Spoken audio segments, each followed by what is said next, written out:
Okay. So the question says, a dog and a cat are separated by a distance L.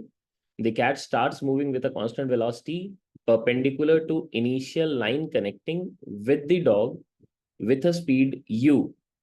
So question का जो information अभी तक उसने बोला उसको एक बार ड्रॉ करते हैं. Cat starts moving with a constant velocity चल रहा है, मतलब मैग्नीट्यूड डायरेक्शन दोनों ही कांस्टेंट होगा, और उसकी स्पीड यू है, और ये किस डायरेक्शन में है? ये डॉग को कनेक्ट करता हुआ जो इनिशियल लाइन था उसके परपेंडिकुलर है. तो ये कुछ ऐसा सिनारियो होगा. Let us show this situation.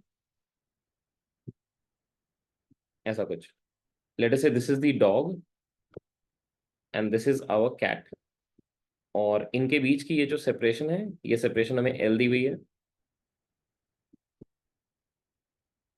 और कैट मूव करना स्टार्ट करता है with a constant velocity u perpendicular to initial line connecting cat and dog.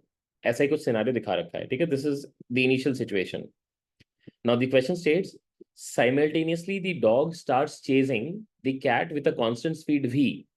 अब इसी वक्त डॉग जो है वो कैट को चेज करना स्टार्ट करता है, और एक और इंफॉर्मेशन दे रखा उन्होंने, such that the instantaneous direction of motion of dog is always directed towards cat. जो direction of motion of dog है वो हमेशा direction of motion of cat, मतलब वो हमेशा कैट की तरफ डायरेक्टेड होना चाहिए. तो अगर मैं इस वक्त का अगर सिचुएशन को ड्रॉ करूं, इस वक्त जो कैट का लोकेशन है और जो डॉग का लोकेशन है, डॉग को ऐसा मूव करना है ताकि उसका direction of motion exactly cat की तरफ दिखना चाहिए. तो इसका मतलब है यहां से वो इस तरफ कुछ जा रहा होगा. सो ये डायरेक्शन ऑफ मोशन में इसकी वेलोसिटी को वी दे रखा मैंने. बट ये इसी तरफ चलेगा ऐसा नहीं है, इसी तरफ नहीं चलना है उसको. अगर आप देखोगे तो कैट जो है वो तो इस स्ट्रेट लाइन में चलता रहेगा, क्योंकि कैट के लिए उसने इन्फॉर्मेशन दे रखा है कि कैट एक कांस्टेंट वेलोसिटी चल रहा है. तो तुम ये सोचो कि in the very next moment dt time के बाद, अगर मैं सोचूं डीटी टाइम के बाद सोचो, जब कैट एक नए लोकेशन पे यहाँ पे कहीं आ चुका होगा, यहाँ पे कहीं आ चुका होगा, तो डॉग भी कहीं एक शिफ्ट करके, इसको एक काम करते हैं यहाँ से,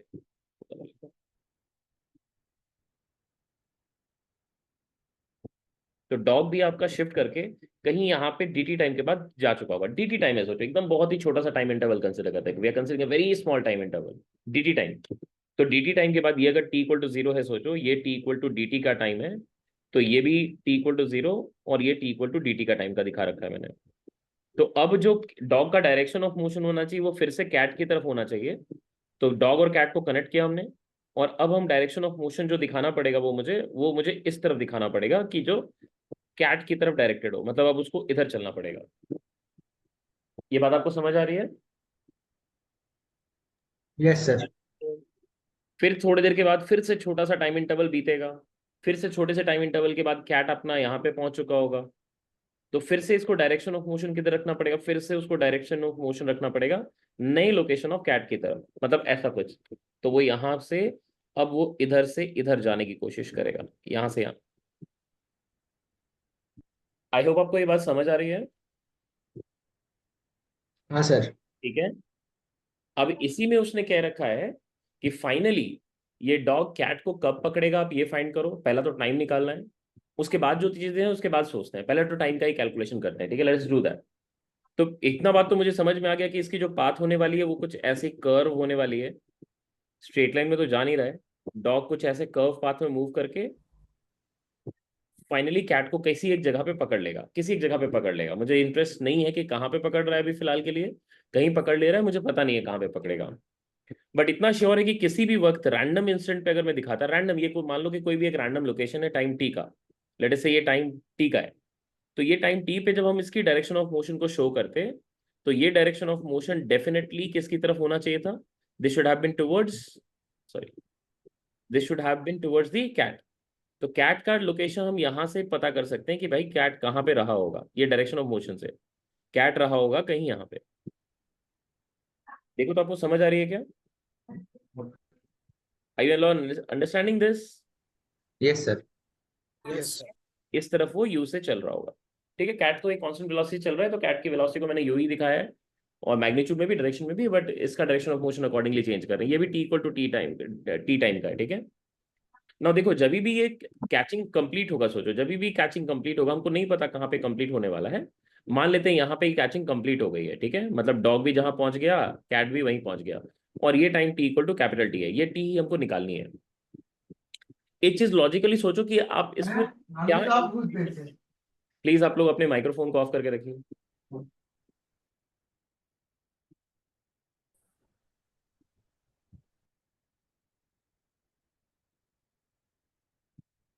अंकुश, अद्रिजा, आयन मिस्त्री, अनुष्टुप, श्रुति,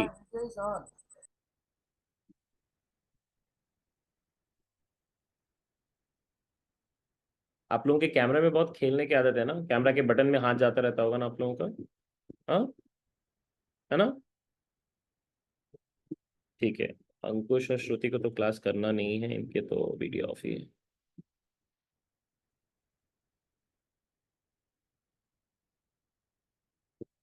ठीक, ओके। सो इस डायग्राम से क्या इंफॉर्मेशन है जो हम कलेक्ट कर सकते हैं, ठीक है? पहले चीज वो नोटिस करो कि what is the information that we can collect from here. पहला इंफॉर्मेशन ये है कि इन दोनों के बीच में सेपरेशन पहले कितनी थी, एल की थी, और बाद में ये सेपरेशन हमें कितनी दिख रही है, 0 दिख रही है, right? So separation between the two has decreased from L two 0। तो ये पहला इंफॉर्मेशन है हमारे पास, ठीक है? ठीक है, जिससे हाईलाइटर काम नहीं करता, yes। क्योंकि उसी के बेसिस पे आप क्वेश्चन सॉल्व करेंगे, ठीक है? So first thing that we notice is ये separation separation reduces from r equal to l, r instantaneous separation कह रहे हैं, टू r equal to 0। सो l से 0 हो जा रही है, ये चीज पहली चीज हमने नोटिस कर रही की है। दूसरी चीज हम क्या नोटिस कर रहे हैं वो देखो, अगर कैट के डायरेक्शन ऑफ मोशन को अगर हम एक्स एक्सिस बोलते हैं, let us call this as x axis, ठीक है? एंड ये वाले डायरेक्शन को मान लेते हैं हम वाई एक्सिस कह रहे हैं, ठीक है? ये डायरेक्शन को वाई एक्सिस कह रहे हैं। तो एक चीज नोटिस करो कि एक्स डायरेक्शन में इनिशियली दोनों के बीच में रिलेटिव सेपरेशन कितना था, एक्स डायरेक्शन की बात कर रहा हूँ। इनिशियल एक्स कोऑर्डिनेट देखो दोनों का ही कितना है, 0 है ना, है या नहीं है, यस सर। राइट? एंड दूसरी फाइनल एक्स कोऑर्डिनेट भी दोनों के लिए कॉमन है, can you see that, Yes, yes sir. Sir. Right? तो initial x coordinate and final x coordinate are identical for cat and dog. ये दोनों इंफॉर्मेशन हमारे पास है यहाँ पे। तो अब इन दोनों इंफॉर्मेशन को कैसे यूज करते हैं, अब आप वो देखो। देखो, इंस्टेंटेनियस के लिए अगर हम बात करते हैं तो मान लेते हैं कि कैट एंड डॉग के बीच में जो हमने सेपरेशन को दिखा रखा है, let us call this separation as r, जो इंस्टेंटेनियस सेपरेशन है, ठीक है? This is r. And similarly x direction में जो दोनों के बीच का सेपरेशन है, एक्स डायरेक्शन में इस सेपरेशन को मैं कह लेता हूं एक्स, ठीक है? एक चीज नोटिस करो, तो मैं आर की वैल्यू पता है कहां से कहां चेंज हो रही है, do we know that? R का वैल्यू कहां से कहां चेंज हुआ, एल से 0, राइट? है या नहीं है? यस और यस एक्स की वैल्यू कहां से कहां चेंज हुई है, एक्स की वैल्यू कहां से कहां चेंज हुई है, एक्स की वैल्यू कहां से कहां चेंज हो रही है? इनिशियली 0 to एक्स की वैल्यू कितनी थी, 0 to 0 मतलब चेंज नहीं हुआ। वेरी गुड, एक्स की वैल्यू 0 to 0 चेंज हुई है। तो यहां से हम ये जो सेकंड इंफॉर्मेशन आपको दिया, इससे मुझे ये पता चल रहा है कि x varies from 0 to 0, from 0 to 0। Very good, अगर आप ये नोटिस कर पा रहे हैं तो ठीक है। अब मुझे बस इसी के लिए कंडीशन लिख लेनी है, ठीक है? इसी के लिए कंडीशन लिखेंगे, कैसे लिखेंगे वो देखो। जैसे अब इससे थोड़ा सा आप अपने चीजों को, बेसिक 1D के चीजों को याद करो। अगर एक फिक्स पॉइंट होती है और यहां से अगर ये डिस्टेंस हम x मेजर करते हैं, तो यहाँ पे ये वेलोसिटी को हम क्या लिखते हैं, v is written as dx by dt, लिखते हैं या नहीं लिखते? Do we write this? Yes Yes, sir. sir. ठीक है। वही चीज अगर इमेजिन करो, दो लोग मूव करते हैं, ये v1 से मूव करे और ये v2 से मूव करे, और इन दोनों के बीच की सेपरेशन को अगर हम x कहते हैं, तो अगर मैं यहाँ बैठ के रिवर्ट एंड ऐड कर दूं, ये रिवर्ट एंड ऐड करते v1 इधर कर दें, तो अब dx by dt हम क्या लिखेंगे, क्या लिखेंगे इसको, v2 minus v1, do we write Yes, sir. Yes do sir. We write Yes, sir. अब यही काम आपको यहाँ पे करना है। अब कैसे करेंगे वो देखो। तुम ये नोटिस करो, जो वेलोसिटीज हैं, मान लेते हैं let us say this angle over here is theta, ठीक है? इस एंगल को हम थीटा बना लेते हैं। तो ऑब्वियसली यहाँ पे ये एंगल भी थीटा हो जाएगा। तो वेलोसिटी का एक्स डायरेक्शन में जो कंपोनेंट है ये डॉग के लिए, वो कितना कंपोनेंट है? v cos theta. Do we have that? है ये नहीं है? Yes, sir. तो अब एक्स डायरेक्शन में आपको रिलेटिव मोशन कितना दिख रहा है? ये है v cos थीटा और ये है u। जब आप इस पे बैठ के रिवर्ट एंड ऐड करोगे तो ये v cos थीटा पीछे हो जाएगा और अब आपको क्या दिखेगा? u minus v cos theta दिखेगा। दिखेगा ना? Yes, sir. और क्या हम उसको dx by dt लिख सकते हैं? Yes, sir. Yes, sir. तो Yes. इसका मतलब मेरे पास v cos थीटा और इधर u minus v cos theta, this becomes dx by dt। ये हमारे पास पहला इक्वेशन काम का हो गया। अब हम क्या कर सकते हैं? यहाँ से dt को लेफ्ट हैंड साइड में ले जा सकते हैं और dx को अलग कर सकते हैं। तो ये हो जाएगा u dt minus of v into cos theta dt हो जाएगा। इसी को इंटीग्रेट करें तो x का लिमिट कहाँ से कहाँ वेरी कर रहा था? 0 to 0, हाँ सर। राइट? x का लिमिट हमें Yes, पता sir. 0 to 0 था, हाँ सर। राइट? और अगर यहाँ पे टाइम का लिमिट लिखे तो 0 से लेके कैपिटल टी जो हमें निकालनी है, यहाँ पे इंटीग्रेशन के वक्त भी 0 से कैपिटल टी होगा। देखो ये इंटीग्रेशन तो आप आराम से कर पाएंगे, ये इंटीग्रेशन आराम से कर पाएंगे, बट ये वाली इंटीग्रेशन हम नहीं कर पाएंगे। क्यों नहीं कर पाएंगे? क्योंकि हमें theta as a function of time नहीं पता है। We do not know what is theta as a function of time. तो इसको यहीं छोड़ देते हैं, ठीक है? Let us leave this over here. तो यहाँ पे बस ये इंटीग्रेशन कंप्लीट कर लेते हैं। लेफ्ट जो हम कर सकते हैं ये हो जाएगा ut minus of v into integration of cos theta into dt 0 से लेके t तक। Let us call this as the first equation जहां पे हमने v, अच्छा यहाँ पे integration of cos theta dt 0 से t तक इसकी वैल्यू निकाल ली है। This is ut by v। Let us call this as the first equation, ठीक है? अब यही चीज देखो, मैंने अभी तक एक्स डायरेक्शन का जो इन्फॉर्मेशन था उसको यूज कर लिया। Now we use the information of r. आपको याद है instantaneous velocity of separation and approach कैसे फाइंड करते हैं? We take the component of velocity along the line joining the two particles, याद है? Yes, sir.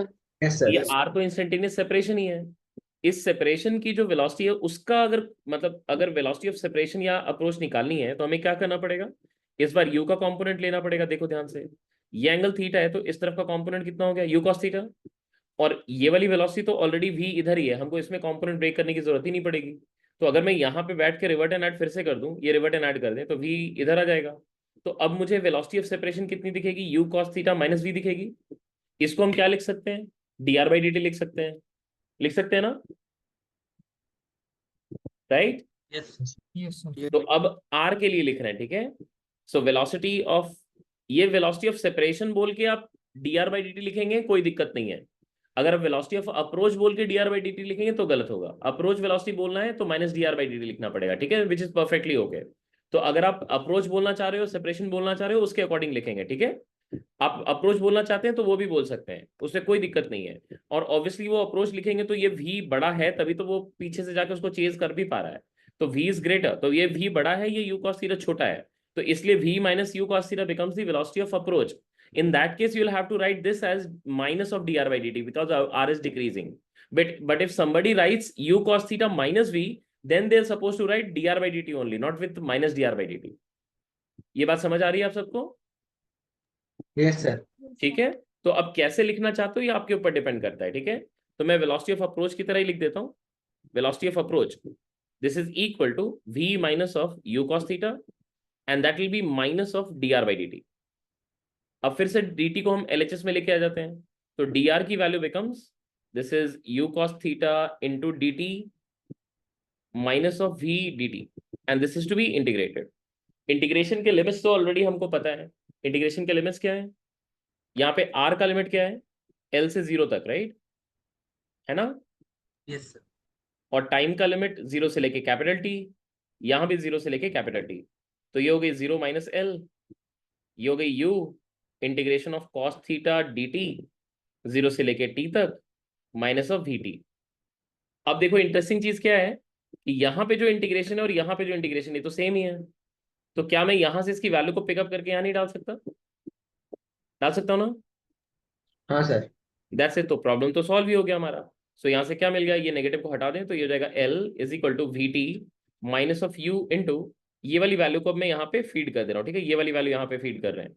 So this becomes u t by v and therefore this becomes v square minus u square by v into t and therefore the time taken becomes v into L divided by this is v square minus u square v into L by v square minus u square. That's the answer. देखो सबको clear है या नहीं है? Clear है सबको? Yes, sir. ठीक है, तो ये हमारा फाइनल आंसर निकल चुका है. ये हमारा पहला पार्ट था इस क्वेश्चन का जो हमने कंप्लीट कर लिया है. Let's move to the second part. Next क्या पूछा उन्होंने पूछा find the initial acceleration of the dog. Dog की इनिशियल एक्सेलरेशन कितनी है आपको वो फाइंड करनी है. ठीक है, अब थोड़ा सा कंसेप्चुअली फिर से सोचें. कभी भी कोई पार्टिकल अगर कांस्टेंट स्पीड से चलती है तो आपको पता है ना उसकी टेंजेंशियल एक्सेलरेशन 0 होती है. Do we know that? Yes, sir. Right. उसके पास एक ही कंपोनेंट ऑफ एक्सेलरेशन होगा, कौन सा? सेंट्रीपिटल होगा. राइट. Centripetal Yes, sir. कौन सी होती है? ये वो component of velocity Direction change करती है. जो ये वो कंपोनेंट ऑफ वेलोसिटी है जो सॉरी एक्सेलरेशन है जो वेलोसिटी से परपेंडिकुलर है. तो इसकी वेलोसिटी इस तरफ है तो एक्सेलरेशन किधर रहा होगा? इधर रहा होगा ना, है ना. This would be the direction of acceleration. और ये होना भी चाहिए क्योंकि इसकी पाथ को देखो, ये किधर बेंड कर रहा है? इधर बेंड कर रहा है ना. और जब भी बेंडिंग होती है तो फिर तो इसके लिए सेंट्रीपिटल एक्सेलरेशन चाहिए नहीं चाहिए? हमको चाहिए ना. Yes, sir. ठीक है. How do you find that? ये कैसे फाइंड करेंगे? हमें क्या करना पड़ेगा? हमें rate of change of velocity find करनी पड़ेगी. Rate of change of velocity जो होगा वही क्या होगा? हमारा एक्सेलरेशन होगा. तो इसी पार्ट का कैलकुलेशन अब आपको दूसरे पार्ट में करके दिखाता हूँ. चेक करो. So what we do is, ये सेकंड पार्ट के लिए कर रहे हैं. ठीक है, देखो t इक्वल टू 0 पे जब हमने स्टार्ट किया था, एक बार डायग्राम पे वापस से चलते हैं. यहां से उसने स्टार्ट किया था, सोचो t इक्वल टू 0 पे इसकी वेलोसिटी हमने इस डायरेक्शन में दिखाई थी.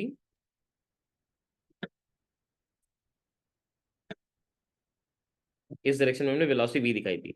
और थोड़ा सा टाइम इंटरवल dt के बाद ये t इक्वल टू 0, ये t इक्वल टू dt, और उसके बाद फिर इसका डायरेक्शन ऑफ मोशन ऐसा हो गया था.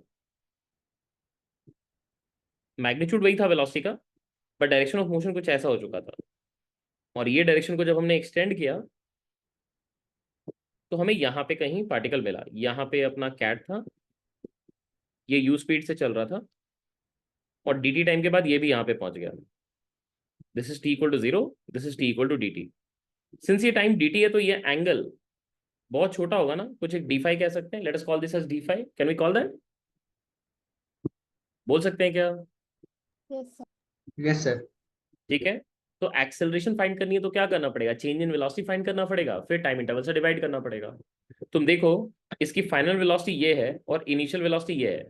आपको याद है वेलोसिटी का चेंज फाइंड करने का तरीका क्या है? Revert and add. Final velocity में आप इनिशियल वेलोसिटी को क्या करेंगे? रिवर्ट करके ऐड करेंगे एंड फिर क्या होगा? रिजल्टेंट मिल जाएगा आपको.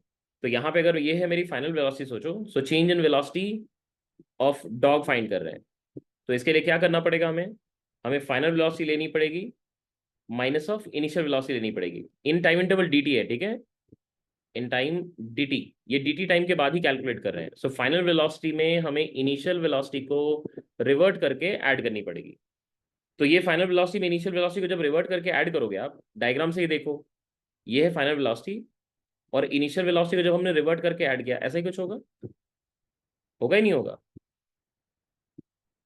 होगा. Yes, sir. Yes. और ये वाली एंगल कितनी है? d phi. दो वेक्टर अगर इक्वल मैग्नीट्यूड के होते हैं तो रिजल्टेंट हमेशा बाइसेक्टर पे होती है ना, होती है. हाँ, sir. तो ये वाली क्वांटिटी क्या हो गई आपके लिए? इसको डेल्टा भी नहीं करके ना इसको डीवी कहते हैं क्योंकि टाइम इंटरवल बहुत छोटा है ना, डीवी है. तो ये जो डीवी ऑफ डॉग आ रही है, ये कितनी आ रही है? इसका मैग्नीट्यूड अगर लिखना है डीवी ऑफ डॉग, इसका सिर्फ मैग्नीट्यूड चाहिए तो क्या लिखेंगे हम? 2v into cos of 90 degree minus of D five by 2. देखो तो सही लिखा है क्या? Yes, sir. बाइसेक्टर पे होता है, रिमेंबर 180 माइनस 5 का बाइसेक्टर कितना होगा? 90 minus D five by 2, right. This is 90 degree minus of D five by 2. तो कॉम्पोनेंट ले लिया तो ये क्वांटिटी कितनी आ गई है? 2v साइन ऑफ d5/2, और d5 तो खुद ही बहुत छोटा है, तो इसमें ट्रिगोनोमेट्रिक अप्रोक्सीमेशन भी यूज कर सकते हैं। तो इसकी वैल्यू अप्रोक्सीमेटली कितनी आ जाएगी, 2v इंटू d5/2 आ जाएगी। तो ये वैल्यू कितनी हो गई है, v d5 हो गई है। Can you see this? I hope सबको समझ आ रही है। Yes sir. ठीक है, तो ये हो गई dv की डायरेक्शन। अगर ये dv का डायरेक्शन है तो अब आप तो dv/dt भी फाइंड कर सकते हैं। तो एक्सेलरेशन ऑफ डॉग चाहिए, इसका मैग्नीट्यूड, तो क्या चाहिए आपको, dv of dog by dt चाहिए। और dv ऑफ डॉग तो आप निकाल ही चुके हो, this is v d5, and फिर डिवाइड बाई dt करना पड़ेगा। अब d5 कैसे निकालें, आप चेक करो, यहां से चेक करो, यहां से इस ट्राइंगल से चेक करो। ये ट्राइंगल में तुम देखो, ये वाला तो बहुत ही छोटा सा लेंथ है ना, this length is very small, right. ये किस बेसिस पे कह रहे हैं हम, क्योंकि एंगल भी बहुत छोटा है, टाइम इंटरवल भी बहुत छोटा है, राइट। तो पक्का है ये लेंथ तो काफी छोटा होगा। तो ये लेंथ कितनी है, व्हाट इज दिस लेंथ हो भैया, ये लेंथ कितनी है, UDT है ना, यस सर। और ये लेंथ तो L है। तो can we write UDT over L, that will be equal to d5, कह सकते हैं क्या? Yes sir. तो क्या यहाँ से आपको d5/dt दिख रहा है, कितना आ गया, d5/dt कितना है, u/L है। Can we see that? Yes sir. तो कितना आ गया ये, v तो पहले से ही था, अभी u/L डिवाइड करना पड़ेगा। तो कितनी वैल्यू हो गई है, uv/L हो जाएगी। क्लियर है, क्लियर है? हाँ सर। ठीक है, तो ये तो एक्सेलरेशन ऑफ डॉग भी हमारा मिल गया। अभी नेक्स्ट पार्ट उसने हमसे ये पूछा था कि initial radius of curvature of path of dog कितनी है, आप ये फाइंड करिए। अब रेडियस ऑफ कर्वेचर कैसे फाइंड करते हैं, जो सेंटीपिटल एक्सेलरेशन हम निकाल लेते हैं, सेंटीपिटल एक्सेलरेशन को किससे इक्वेट करते हैं, v²/r से, करते नहीं करते? हाँ सर। यस तो सर। ये देखो हमारा ये पार्ट तो हमारा कंप्लीट हो चुका है, हमारा सेंटीपिटल एक्सेलरेशन तो हम निकाल ही चुके हैं, we have already found out that. अब ध्यान दो, हमारा सेंटीपिटल एक्सेलरेशन मिल चुका है, क्योंकि आपको पता है ये एक्सेलरेशन सेंटीपिटल ही है। Are we sure of that? हम श्योर है या नहीं? Yes, sir. Yes, sir. हम श्योर हैं इस बात के लिए ना, क्योंकि टेंजेंशियल एक्सेलरेशन तो जीरो ही होगा। तो ये सेंटीपिटल ही है जो हमने निकाला है। और वैसे भी तुम्हें इससे भी समझ में आ जाएगा। आपको पता है ना, जिस डायरेक्शन में चेंज इन वेलोसिटी होती है उसी डायरेक्शन में एक्सेलरेशन होता है, राइट। Yes sir. अब देखो ये d5 तो टेंडिंग टू जीरो है ये नहीं है, टेंडिंग टू जीरो है ना ये, क्योंकि बहुत छोटा एंगल है। Yes sir. अगर ये d5 टेंडिंग टू जीरो है, तो क्या आप इसको ऐसे सोच सकते हो कि ये फाइनल वेलोसिटी जो था वो almost almost anti parallel to initial velocity था, ऑलमोस्ट, सोच सकते हैं। Yes sir. तो इसका बाइसेक्टर क्या क्या होगा, क्या इसके साथ 90 डिग्री पे नहीं है? हाँ, sir. तो क्या ये सेंटीपिटल नहीं हुआ? Yes, हाँ, sir. ठीक है, तो ये सेंटीपिटल ही है जो हमने फाइंड आउट किया है। अब बस हमको क्या करना है, for radius of curvature, for radius of curvature, बस इस सेंटीपिटल एक्सेलरेशन को uv/L जो हमने निकाला है इसकी वैल्यू को हमें v²/r से इक्वेट कर देना है। एक v यहाँ से कट जाएगा, आप देख लो यहाँ से 1v gets cancelled out, and यहाँ से आपको रेडियस ऑफ कर्वेचर की वैल्यू मिल गई है, this is v/u multiplied with L, that's the final answer. Clear? Yes sir. ठीक है, चलो अभी नेक्स्ट क्वेश्चन पे चलते हैं। नेक्स्ट क्वेश्चन देखो, यहाँ पे इस क्वेश्चन में दे रखा है एक बोट है और उसको इस ट्रायंगुलर कोर्स में मूव करना है, मतलब जो पाथ है वो डिफाइन कर दिया है कि इसी पाथ में उसको मूव करना है। मतलब जैसे लैंडमार्क्स हो गया, जैसे सोचो कि मतलब बेसिकली पिन पॉइंट कर दिया कि पॉइंट ए यहाँ पे है, कुछ एंकर लगा के, पोल लगा के ऐसे एंकर्स बना दिए होंगे, और किसी एक पार्टिकल को इसी पाथ में मूव करना है, ये उसने पहले से डिफाइन कर रखा है। साथ में उसने ये क्या इन्फॉर्मेशन दिया है कि फ्लो वेलोसिटी ऑफ रिवर की वैल्यू यू दी हुई है, flow velocity of river is you. साथ में उसने ये भी इन्फॉर्मेशन दे रखा है कि जो velocity of boat relative to river है उसकी वैल्यू भी उसने दे रखी है, वो वैल्यू आपको √3u दे रखा है। Velocity of boat with respect to river is √3u। अब लेंथ ऑफ ईच साइड बोला है L है, और पूछा है कि पूरा कोर्स को कंप्लीट करने में, मतलब ये पूरा राउंड ट्रिप करने में, ABC में जाने में उसको कितना टाइम लगेगा, आपको ये बताना है। AB पार्ट के लिए तो कोई दिक्कत ही नहीं है। AB पार्ट में अगर आप देखोगे तो ये सारे जो पाथ हैं ये तो बेसिकली आपके ग्राउंड के रिस्पेक्ट में ही मांगने के, ग्राउंड के रिस्पेक्ट में उसको इस पाथ में मूव करनी है।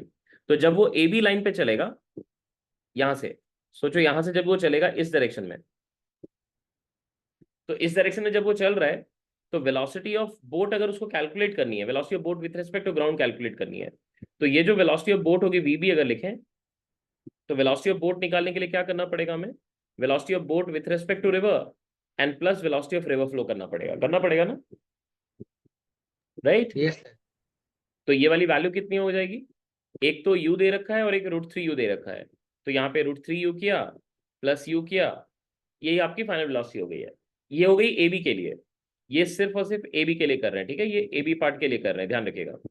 एंड देयरफॉर टाइम निकालनी है, अगर अगर इसको मैंने t को 0 कह दिया है, इस टाइम को मान लेते हैं t को t1 कह लेते हैं, यहाँ पे जब वो b पे पहुंच जाएगा, तो देयरफॉर हम t1 की वैल्यू को श्योर होकर लिख सकते हैं, ये कितनी आ जाएगी, l बाय u को कॉमन ले लो, ये आपका √3+1 हो जाएगा। आई होप इसमें कोई दिक्कत नहीं है। जो मेन दिक्कत की चीज स्टार्ट होगी अभी, वो अभी यहाँ पे बीसी वाले में स्टार्ट होगी। अब बीसी में उसको किस डायरेक्शन में मूव करना पड़ेगा ताकि उसका resultant direction of motion BC के अलॉन्ग आए, ये कैसे डिसाइड करेंगे आप बताओ। यहां से जब वो चले तो वीबीआर किस तरफ लें, वीबीआर किस तरफ लें ताकि रिजल्टेंट डायरेक्शन ऑफ मोशन मुझे बीसी के अलॉन्ग मिले, ये कैसे डिसाइड करेंगे बताओ। Sir, towards the bank. Towards the bank, मतलब टूवर्ड्स द बैंक का क्या मतलब है? सर यू को रिवर्ट करके ऐड करेंगे। हाँ सर। नहीं नहीं, यू को क्यों रिवर्ट करके ऐड करेंगे, यू तो ऑलरेडी, हाँ आप गलत बिल्कुल सोच रहे हो। आपको वेलोसिटी ऑफ बोट निकालनी है, ये बीसी में फिर से अगेन यहाँ पे क्या कर रहे हो यार आप लोग। फॉर बीसी अगर करें, यहाँ पे भी तो वही थ्योरी है, बस वेक्टोरियल एडिशन है, velocity of boat find out करनी है, तो आपको लिखना पड़ेगा velocity of boat with respect to river and plus velocity of river, यही तो करना पड़ेगा आपको, राइट? तो रिवर्ट एंड ऐड कहाँ हुआ है यहाँ पे बताओ। वीबीआर भी आपको मैग्नीट्यूड पता है, वीआर आपको मैग्नीट्यूड डायरेक्शन दोनों पता है, आपको ये पता है कि VB this has to be along BC, BC के अलोंग ही रखना है, बट आपको ये नहीं पता कि वीबीआर का डायरेक्शन क्या है, वही तो आपको डिसाइड करना पड़ेगा कि किस तरफ है। कैसे डिसाइड करेंगे, कैसे डिसाइड करेंगे बताओ, बताओ। पैरेललोग्राम लॉ यूज करके कर सकते हैं वैसे, बट उससे तो फॉर्मूलाज लिखना पड़ेगा, अननेसेसरी का है। कुछ चीजें लॉजिकली सोचो। आपको याद है मैंने क्लास में आपको एक क्वेश्चन कराया था जहां पे मैंने रिवर पे ऐसा एक रैंडम सा लाइन मार्क कर दिया था, एक एंगल शायद 37 डिग्री दिया था, मुझे याद नहीं एग्जैक्टली, और मैंने बोला था कि एक बोट है जिसको ए बी लाइन पे मूव करनी है, बताओ मिनिमम वेलोसिटी से कितना से वो चले, मिनिमम वेलोसिटी कितना उसको चले ले ताकि वो इस लाइन पे चलना स्टार्ट करे। आपको याद है question? So velocity perpendicular to A B लिए थे हमने। गुड। ये जो u था, ये तो u रहेगा ही, हमने ये देखा था कि इस u का एक कंपोनेंट है जो ए बी की तरफ है और दूसरा कंपोनेंट जो ए बी के परपेंडिकुलर है। हमने ये समझा कि इस कंपोनेंट को हमको नलीफाई करना पड़ेगा, तो इस डायरेक्शन में हमने अपना कंपोनेंट रख लिया, मतलब वी वी आर को रख लिया, ताकि ये दोनों क्या हो गए, कैंसिल कर गए थे। सिमिलर सा कुछ कंसेप्ट तो आपको यहाँ पे भी सोचना पड़ेगा। आपको ये पता है कि जो वेलोसिटी ऑफ रिवर फ्लो है, रिवर फ्लो जो है वो आपकी राइट की तरफ है, this is velocity of river flow. इस वेलोसिटी के दो कंपोनेंट्स आप ब्रेक कर सकते हैं, एक जो perpendicular to line A B है और दूसरी जो ए बी नहीं बीसी, और दूसरी जो पैरेलल टू लाइन बीसी है। तुम डायग्राम में ये एंगल्स तो क्लियरली देख सकते हो, ये एंगल 30 डिग्री है, तो ये वाली वेलोसिटी की कंपोनेंट हो जाएगी V R into cos of 30, which is basically u √3/2, this is u into √3/2 हो जाएगा। एंड दिस कंपोनेंट इधर तो 60 डिग्री का एंगल है, तो this will be V R into cos of 60 हो जाएगी, तो दिस विल बी u/2। तो ये तो रिवर फ्लो के लिए हो गया। अब तुम ये सोचो, do you want to go in this direction, do you want to go in this direction? No sir. No. So this component has to be cancelled और नॉट, हाँ सर। राइट? तो ये कंपोनेंट को तो आपको खत्म करनी पड़ेगी। तो हमने क्या किया यहाँ पे, हमने यहाँ पे वीबीआर को ऐसा कुछ रखा, we kept it something like this, this is VBR, we do not know what is this angle, but we are sure that इस तरफ का कंपोनेंट कितना आना चाहिए, वो एग्जैक्टली u√3/2 आना चाहिए, आना चाहिए नहीं? Yes sir. अब वीबीआर का वैल्यू कितना दिया हुआ था, √3u। खुद ही लॉजिकली सोचो कि अगर ये एंगल को मैं अगर थीटा मान लेता हूं, तो इस तरफ का कंपोनेंट कितना हो जाएगा, ये वाले कंपोनेंट को मैं अगर इसके साथ नलिफाई करता हूं, we are cancelling these two components, तो कंडीशन क्या बनेगा हमारे पास, ये वाली कंपोनेंट कितनी हो जाएगी, V B R into cos of theta. तो कंडीशन क्या होगा कि V B R cos theta has to be equal to u u root root 3/2, and V B R की वैल्यू खुद ही दी हुई है आपको, रूट 3 यू है। तो इनके साथ कॉस थीटा मल्टीप्लाई किया, ये रूट 3/2 आ गया, एंड क्लियरली आपको थीटा कितनी दिख रही है, 60 डिग्री दिख रही है। Can you see that? I hope आपको समझ आ गई है। हाँ सर। अब अगर ये थीटा 60 है तो क्या आपको ये एंगल पता चल गया, ये एंगल कितनी होगी, 30 होगी। तो इधर का कंपोनेंट कितना आ गया, what is this component now, कितनी आएगी, V B R into cos of 30, सही है ना। अब देखो ये वाली कंपोनेंट तो इसके साथ कैंसिल हो गई है, और ये वाली कंपोनेंट और ये वाली कंपोनेंट क्या है, ऑपोजिट डायरेक्शन की है। तो इन दोनों का रिजल्टेंट निकालने के लिए क्या करना पड़ेगा, सब्ट्रैक्ट कर लेना पड़ेगा, और वही क्या हो जाएगी, वेलोसिटी ऑफ बोट हो जाएगी। होगी नहीं होगी? तो अब जो वेलोसिटी ऑफ बोट है, देखो वेलोसिटी ऑफ बोट अगर अब निकालनी है मुझे, तो ये क्या लिखेंगे, V B R into cos of 30 minus of u/2 हो जाएगी, and therefore this becomes √3u into √3/2 minus of u/2, and this clearly is 3/2 minus half, which is 1, so ये u आ जाएगी, and therefore time taken to move from b to c, अगर इस time को कह लेते हैं t equal to t1 plus t2 कह लेते हैं, तो t2 बेसिकली हमने निकाल लिया, t2 will be l/u हो जाएगा। देखो whether everybody is understood or not। Yes understood. ठीक है। सिमिलरली जब आप सी ए के अलॉन्ग मूव करोगे, सिमिलरली सोचो जब आप सी ए के अलॉन्ग मूव करोगे, तो सी ए के अलॉन्ग मूव करोगे तो फिर से सिमिलर सिनारियो होगा। आपको दिखेगा कि भाई इस तरफ तो वी बी है, वेलोसिटी ऑफ रिवर है ही, इस वेलोसिटी के आप दो कंपोनेंट्स ब्रेक कर सकते हैं, अगेन एक सी ए के अलॉन्ग और एक सी ए के परपेंडिकुलर। क्या आपको दिख रहा है, ये बिल्कुल एग्जैक्टली देखो, एग्जैक्टली यही डायग्राम फिर से बन रही है, यहाँ पे दिख रहा है आपको, देखो तो एक बार चेक करो क्या वही डायग्राम बन रहा है, हाँ सर। हाँ सर। बन रहा है ना। फिर से कंडीशन क्या सोचोगे कि भाई मेरे को ये वाली कंपोनेंट कैंसिल करनी है, तो आप ऐसे एक डायरेक्शन में जाओगे और अकॉर्डिंगली फिर इसका कंपोनेंट इधर कैंसिल करोगे और एक कंपोनेंट इधर बच जाएगा, होगा ही नहीं होगा? हाँ सर। तो इस केस में क्या करोगे आप यहाँ पे, तो यहाँ पे आपको इस फिर से इसको ऐसे ही रखना पड़ेगा जैसे पिछली बार रखा था हमने। So this is V B R, ये एग्जैक्टली अब पिछले वाले का एकदम रेप्लिका ही हो गया। तो ये एंगल तो आपको दिख ही रहा है, एंगल 60 होगा, फिर इसके साथ ये कैंसिल कर जाएगा और इस डायरेक्शन में आपको बच जाएगा, है ना। तो सी ए के लिए भी क्या हो गया, एग्जैक्टली आइडेंटिकल पार्ट ही होगा। तो ये टाइम को वापस हम क्या कह सकते हैं, t1 + 2t2 हो जाएगा, होगा ही नहीं, t2 2t2 होगा ना, होगा ही नहीं। यहाँ से यहाँ जाने का टाइम और यहाँ से आने का टाइम सेम होगा ना, क्योंकि सेम डायग्राम ही है। Yes sir. तो इस वजह से हमारा टोटल टाइम ऑफ जर्नी कितना हो गया, so therefore total time of journey अगर निकालनी है, total time of journey that will B t1 + 2t2, और t1 तो आप निकाल चुके थे, l/u into √3 + 1 and plus 2l/u, that is the final answer. I hope clear है सबको, आगे बढ़े। कोई Yes, बात sir. यहाँ पे किसी को इन्फ्यूजन है, किसी को?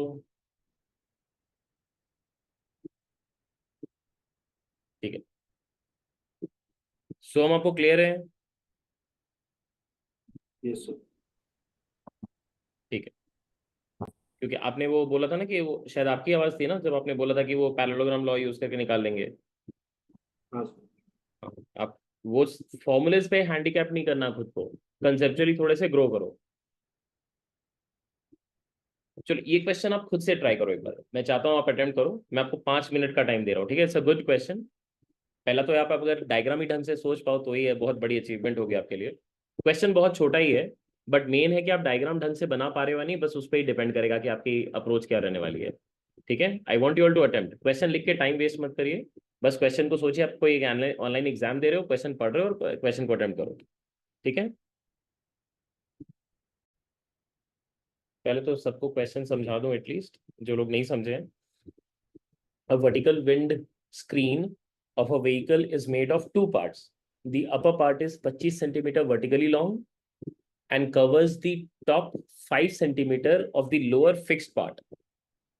अब देखो विंडस्क्रीन जो है वो दो पोर्शन से बनी हुई है, एक को वो लोअर पार्ट कह रहे हैं और एक को अपर पार्ट कह रहे हैं। मतलब ऐसे कुछ होगा, जैसे ऐसे सोचो, एक लोअर पार्ट और एक अपर पार्ट, ये दो पार्ट होंगे। आप सब मेरे हाथ को देख पा रहे हैं, मेरे हाथ के जेस्चर को देख पा रहे हैं, देख पा रहे हैं आप सभी? हाँ सर। हाँ सर। ठीक है।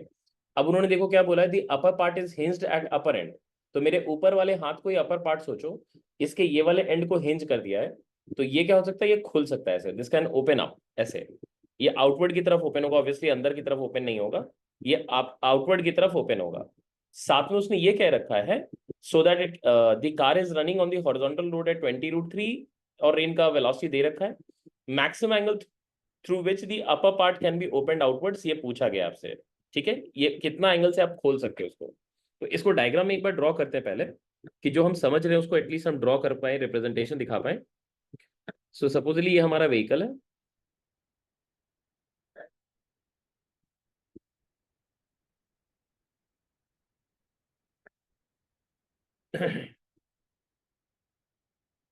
सो दिस इज द व्हीकल।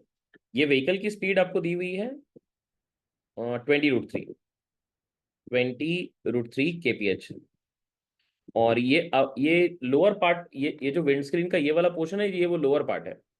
इसके साथ में यहाँ पे कहीं अपर पार्ट भी है एक, there some upper part also, ऐसा। और ये अपर पार्ट जो है वो ऊपर में कहीं पे फ्रेम के साथ फिक्स्ड है, जैसे ये व्हीकल का सोचो, ये ऊपर का पार्ट है, बट यहाँ पे एक हिंज लगी हुई है, ये इसके अबाउट घुमा सकते हैं आप इसको, this can rotate from here. इसको देखो यहाँ से घुमाया जा सकता है, this can return from here. ठीक है। साथ में जो इन्फॉर्मेशन और भी है वो क्या है, कि जो लोअर पोर्शन का जो अपर पार्ट है और जो अपर पोर्शन का लोअर पार्ट है, इन दोनों के बीच में एक गैप है जो कि 5 सेंटीमीटर की है। ये वाली गैप आपकी 5 सेंटीमीटर की है। और जो अपर पार्ट का टोटल विंड स्क्रीन का लेंथ है वो 25 है, तो ऑब्वियसली ये आपका ये 20 सेंटीमीटर का होगा। तो पहले तो रेनफॉल इस कार के रिस्पेक्ट में किस तरफ हो रही है पहले वो सोचो। Velocity of rainfall with respect to ground, ये आपको दे रखा है 20 किलोमीटर पर आवर है, और ये वर्टिकली डाउनवर्ड्स है। जब आप विथ रिस्पेक्ट टू कार निकालोगे तब तो आपको रिवर्ट एंड ऐड करना पड़ेगा, this is negative of velocity of car, this is negative of velocity of car, और इसकी वैल्यू है 20√3। और इन दोनों का जो रिजल्टेंट आएगा that will be the velocity of rain with respect to car, या आप ऐसा दिखा सकते हैं। So this is velocity of rain with respect to car. हमें सिर्फ डायरेक्शन से मतलब है, तो डायरेक्शन क्लियरली आप देख सकते हैं कि ये एंगल कितना है, अगर एंगल को मार्क करें, ये 60 है, दिख रहा है क्या आप सबको? Yes sir. ठीक है, आप देख लो tan 60, tan थीटा, अगर उसको थीटा मानते तो tan थीटा की वैल्यू √3 आ रही है, विच इज क्लियरली शोइंग कि 60 डिग्री पे रेनफॉल अपीयर हो रही है। मतलब इस बाइक को, इस कार को रेनफॉल बेसिकली 60 डिग्री पे अपीयर हो रही होगी। तो यहाँ पे अगर ऐसे लाइंस अगर मैं मार्क कर दूं कि भाई 60 डिग्री पे रेनफॉल हो रही है, तो उस चीज को मैं दिखाने के लिए यहाँ पे ऐसा कुछ लाइंस खींच देता हूँ। रेन घुसेगी तब तो यहीं से घुसेगी, तो यहाँ पे देखो ये इसके पैरेलली मैंने ड्रॉ किया है। तो this is the velocity of rainfall with respect to car. ठीक है, यही यही है बेसिकली। और ये एंगल आपको पता है, this angle from vertical is, this angle from vertical is 60 degree. 60। ठीक है। अब तुम सोचो, इसको जब आप घुमाओगे, इसको घुमाओगे, तब तो इसका टिप जो है एक सर्कुलर पाथ में घूमेगा, घूमेगा ना? होगा नहीं होगा? होगा ना? Yes sir. और जब तक सोचो, जब तक इसका टिप इस पॉइंट को क्रॉस नहीं कर जाता, इस पॉइंट को क्रॉस नहीं कर जाता, तब तक क्या रेनफॉल गिरेगी अंदर? नहीं सर। नहीं गिर सकती है। ये आपको रियलाइजेशन हो रही है सबको? सबको हाँ इस बात की रियलाइजेशन हो रही है? आप सबको ये बात की रियलाइजेशन हो रही है या नहीं हो रही है? ये देखो, जब इसको जाएगा तो ये रेन को तो Yes, ब्लॉक कर ले रहा है। पता नहीं आप लोग रिस्पॉन्ड क्यों नहीं कर रहे? आप लोग को दिख नहीं रहा है कि हाँ ये रेन को ब्लॉक कर दे रहा है? हाँ हाँ सर। हाँ हाँ सर। ठीक है, रेन को Yes, अगर sir. ब्लॉक कर दिया तब तो रेन नहीं घुसा ना, बट जैसे ही वो इस पॉइंट को क्रॉस कर जाएगा, अभी इधर आ गया, सोचो इधर आ गया, तब तो रेन देखो इधर से घुस जाएगा। Can you see this? यहाँ से घुस जाएगा ना? Yes, sir. ठीक है, तो आपको ये इंश्योर करना है कि भाई वो वाला पॉइंट को क्रॉस ना करे। अब कहाँ तक हमको लेके जाना है वही हमको नहीं पता, तो हम मान लेते हैं भाई किसी एक पॉइंट तक हम लेके जा रहे हैं उसको। तो हमने ऐसे सोचा कि भाई यहाँ तक कहीं चले गए, लेट अस से कि हम यहाँ तक चले गए, यहाँ तक।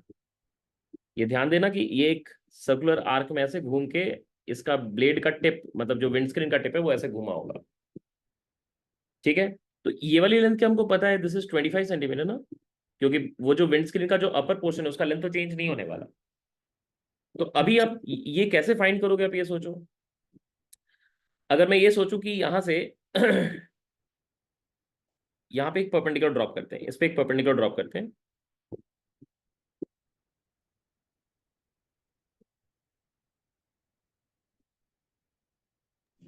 सर वो 20 सेंटीमीटर और 25 सेंटीमीटर को जो ट्रायंगल बन रहा है उसमें साइन रूल तो लगा सकते हैं। बिल्कुल, वेरी गुड। ये वाली एंगल चेक करो, ये हमारे पास 60 डिग्री है, और ये वाली angle we do not know what is this angle, हमको नहीं पता है ये। Let us call this as तो वो फाई। तो सर ना ये देख ऊपर सकते का हैं, एंगल थीटा ले लेंगे तो डायरेक्ट साइन 120 माइनस थीटा आ जाएगा जो साइन 60 प्लस थीटा है। तुम देखो मैं क्या कर वो रहा वाला हूँ, चेक करो एक बार, चेक करो। ये वाली लेंथ, ये वाली लेंथ को अगर मैं निकालूं तो मैं इस 20 का साइन 60 भी लिख सकता हूँ, और इस 25 का साइन 5 भी लिख सकता हूँ। लिख सकता हूँ ना, लिख सकता हूँ या नहीं लिख सकता? यस इसको जी अगर मैं सर। ए बी मार्क कर लूँ तो ए बी का लेंथ मैं लिख रहा हूँ, this is 20 into sine 60, which is also equal to 25 into sine 5। अगर तुम देखोगे तो यहाँ से साइन 5 तुम्हें तुरंत ही मिल चुकी है। साइन 5 कितनी आ रही है, दिस इज, ये तो 4 हो गया, ये 5 हो गया, साइन 60 √3/2 हो जाएगी, तो ये हो जाएगा 2√3/5 आ जाएगा। आई होप सबको क्लियर है ये।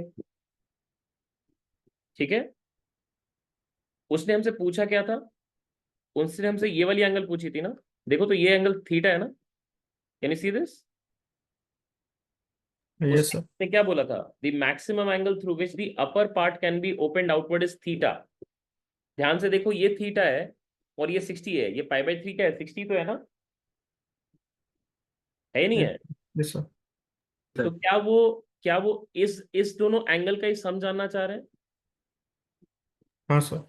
which clearly is 180 minus this angle also, isn't it? Yes sir.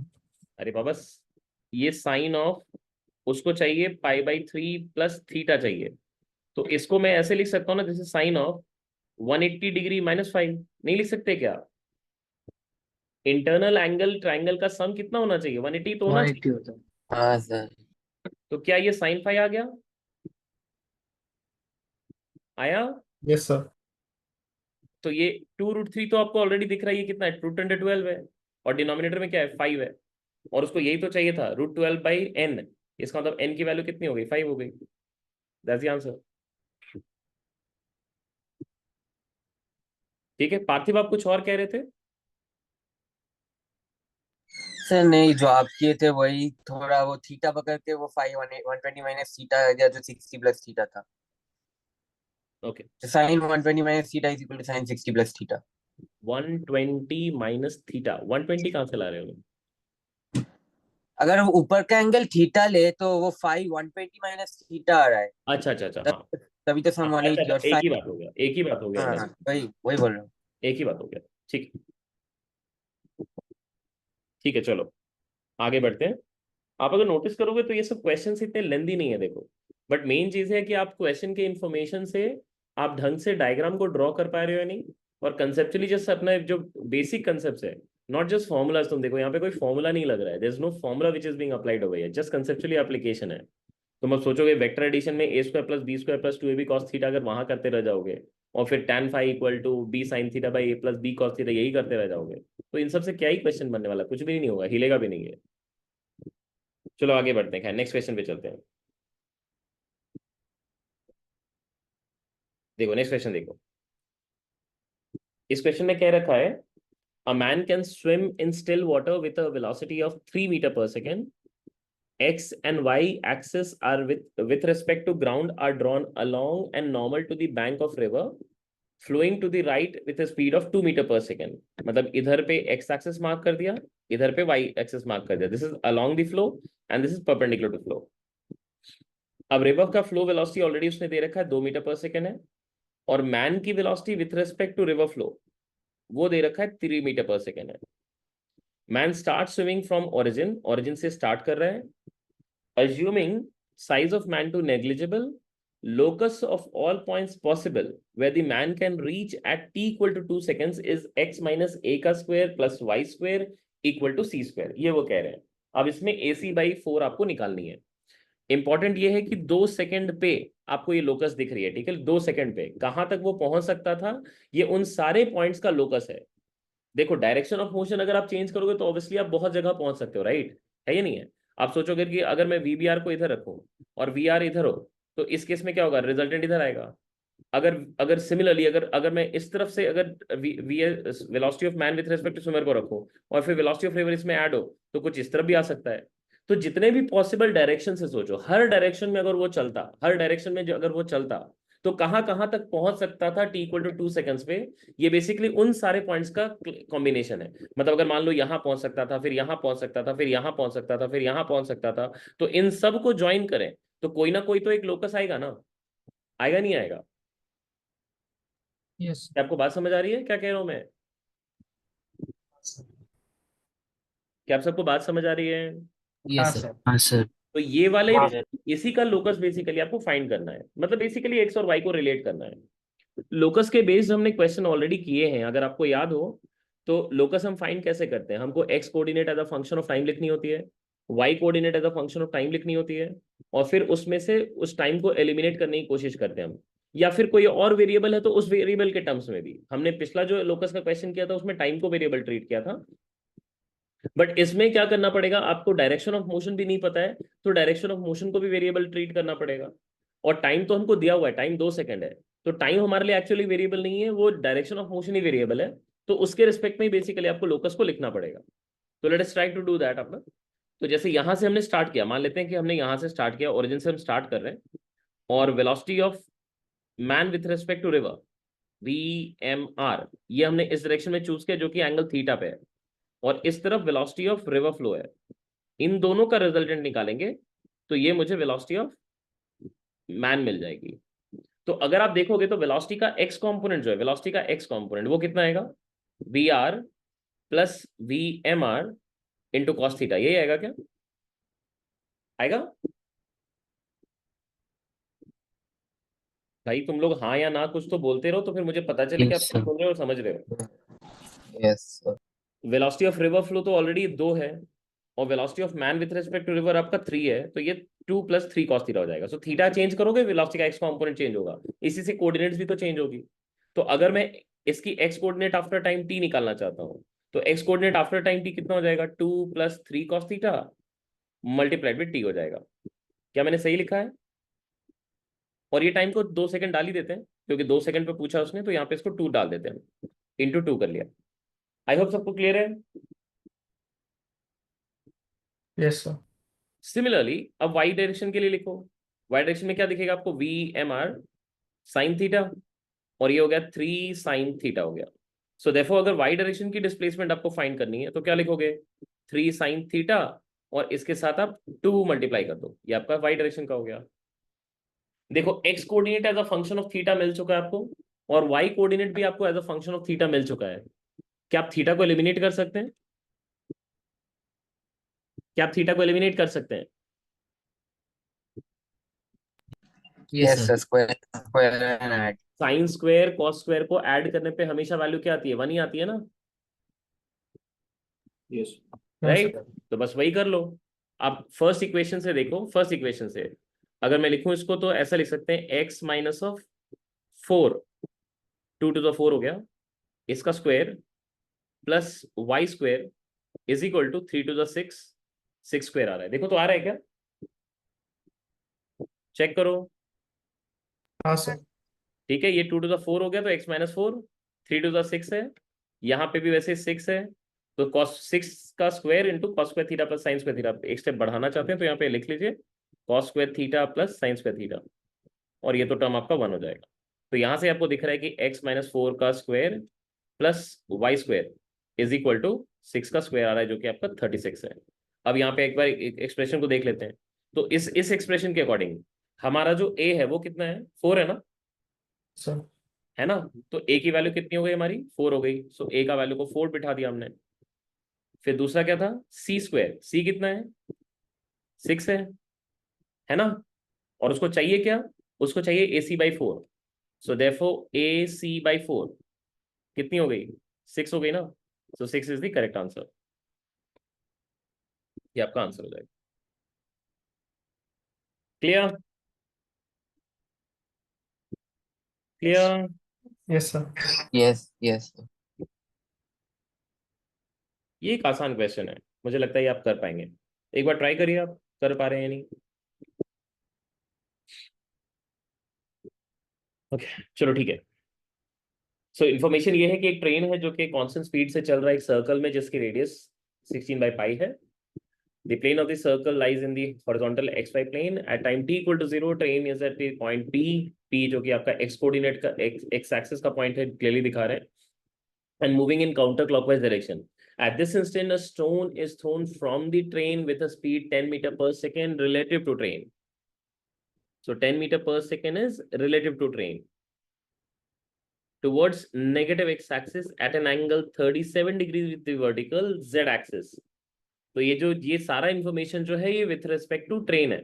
Obviously train की वेलोसिटी उसमें क्या करनी पड़ेगी, आपको वेक्टोरियली ऐड करनी पड़ेगी। तो वेलोसिटी ऑफ स्टोन अगर विथ रिस्पेक्ट टू ग्राउंड निकालनी है तो velocity of stone with respect to train plus velocity of train करनी पड़ेगी। वेलोसिटी ऑफ ट्रेन तो आपको ऑलरेडी पता है, वेलोसिटी ऑफ ट्रेन का इन्फॉर्मेशन ऑलरेडी है आपके पास, ये कितनी है, यही तो वेलोसिटी ऑफ ट्रेन है। ये किस डायरेक्शन का है, what is the direction, J cap का है ना, ये हॉरिजॉन्टल एक्स वाई प्लेन है जो कि उसने दिखा रखा है। तो ये तो आपको पता है, this is 10 metre per second, और ये है डायरेक्शन में जे कैप के अलॉन्ग।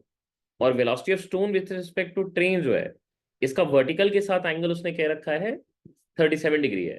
तो वर्टिकल में कोसाइन ऑफ 37 करना पड़ेगा और हॉरिजॉन्टल में साइन ऑफ 37 करना पड़ेगा। और जो साइन कंपोनेंट है वो नेगेटिव जेड एक्सिस की तरफ है, वो भी ध्यान देने के लिए है। तो इसका मतलब ये कंपोनेंट हो जाएगी आपकी 10 into sine 37 which will be along minus I cap and plus 10 into cos 37 and this is along plus के कैप, मतलब के कैप डायरेक्टली लिखते हैं, प्लस लिखने की जरूरत नहीं है, दिस इज के कैप के अलॉन्ग। ठीक है, तो इसको अगर डायग्राम में अगर सिचुएशन दिखाएं तो कुछ ऐसा रहा होगा, जैसे एक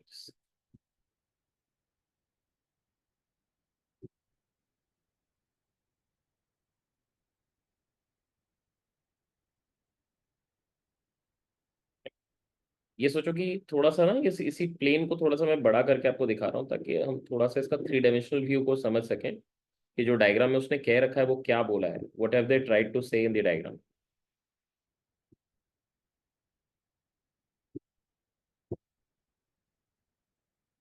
तो जैसे सोचो, मतलब टेबल थोड़ा सा एलिवेट करता हुआ दिखा दे रहे हैं ताकि आपको समझेगा 3D व्यू है। अब इसी के सर्कमफ्रेंस में यहाँ पे एक सर्कल है यहाँ पे, और इस सर्कल के सर्कमफ्रेंस पे आप सोचो इधर एक्स एक्सिस है हमारा, ये एक्स एक्सिस है, इधर हमारी वाई एक्सिस है।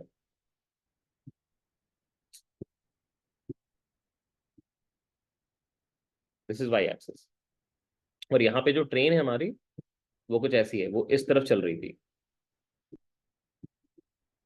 और वैसे हमने यहाँ पे जो स्टोन को वेलोसिटी दिया है वो कुछ ऐसा दिया है, एक तो जेड एक्सिस के अलॉन्ग भी दे दिया है और एक नेगेटिव एक्स पे भी दिया है। देखो आपको समझ आ रहा है क्या diagram, do you understand this और नॉट, ये देखो तो आपको समझ आ रहा है नहीं आ रहा है। ये वाली वैल्यूज ही आपने निकाल ली है, देखो एक तो आपका एक एक्स में नेगेटिव डायरेक्शन का है, ये वाला वैल्यू कितना है, नेगेटिव एक्स के अलॉन्ग जो कॉम्पोनेंट है वो कितना है 10 इंटू साइन 37, मतलब 3/5 मल्टीप्लाई करना पड़ेगा, मतलब 6 आएगा। ये आएगा आपका 8 आएगा। और एक तो जे का है वो 10 है, तो ये 10 है। फिर जो ऊपर वाई ऊपर जेड एक्सिस के अलॉन्ग जो दिखा रखा है ये वाली direction, this is the Z direction. ठीक है, ये जेड डायरेक्शन है। तो जेड डायरेक्शन में जो आपको कंपोनेंट दिख रही है वो है आपकी 8, और एक्स में जो नेगेटिव में दिख रहा है वो है आपका 6। ये सिचुएशन है। ठीक है, तो अगर आप देखोगे तो जो टाइम ऑफ फ्लाइट होता है वो किससे गवर्न होता है, टाइम ऑफ फ्लाइट किससे गवर्न होता है, वर्टिकल कंपोनेंट से, राइट। हाँ sir. Vertical component of velocity कौन सी है, कौन सी कंपोनेंट है, 8K का। vz है ना, which is 8 metre per second. And therefore जो टाइम ऑफ फ्लाइट आप निकालोगे तो ये टाइम ऑफ फ्लाइट कितना आना है, twice of V Z divided by G करना पड़ेगा. So this will be 2 times of 8/10 and that becomes 1.6 seconds. तो 1.6 सेकेंड्स के बाद वो नीचे गिर जाएगा, ये पक्का है. अब उतने देर में वो यहाँ पे कितना डिस्टेंस मूव कर जाएगा इस डायरेक्शन में? 10 टाइम्स ऑफ 1.6. इधर कितना मूव कर जाएगा वो? 6 टाइम्स ऑफ 1.6. तो फाइनली वो कहाँ पे लैंड करेगा? कुछ यहाँ पे कहीं हो गया होगा. क्या आपको रियलाइज हो रही है ये चीज?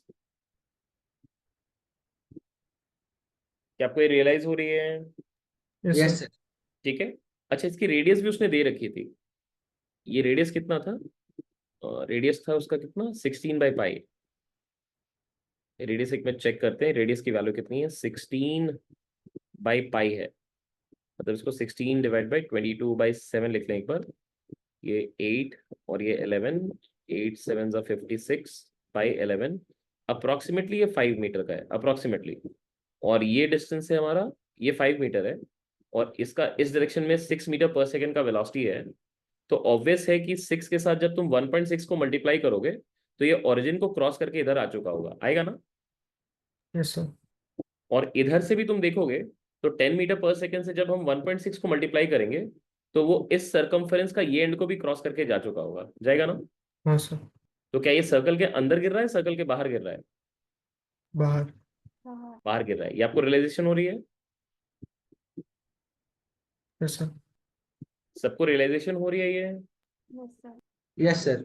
ठीक है. तो उसी चीज को मैं यहाँ पे दिखा देता हूँ एक बार, आप चेक करो. सो इस डायरेक्शन का मोशन के लिए मार्क किया, इस डायरेक्शन का मोशन के लिए मार्क किया, और फिर इधर से इसको कनेक्ट कर लिया यहाँ पे. सो ये वाली पॉइंट की कोऑर्डिनेट्स निकालने के लिए हमको बस यहाँ पे 10 टाइम्स ऑफ 1.6 करना था, तो ये 16 आ जाता. और इधर से ये 6 टाइम्स ऑफ 1.6 करना था, ये 9.6 आ जाता. तो कोऑर्डिनेट्स जब पूछ रहे हैं तो वो कितना होगा? अब ध्यान से देखो तो इसका कोऑर्डिनेट्स क्या बोलोगे आप?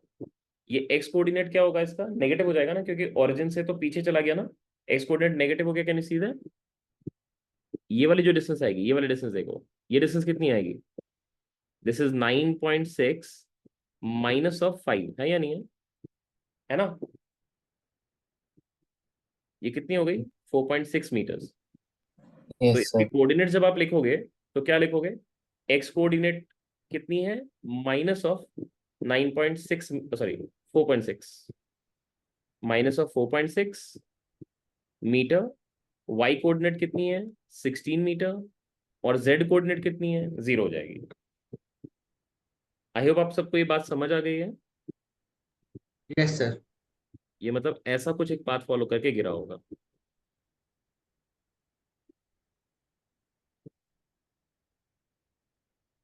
देखो तो मैं समझा पाया क्या आपको?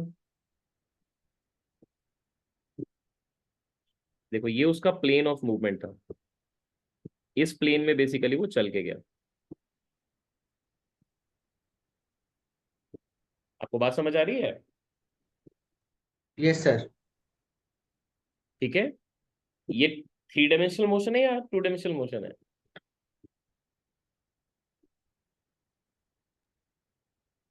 सर 3D में. 3D sir. अरे यार, 2 डायमेंशनल मोशन है.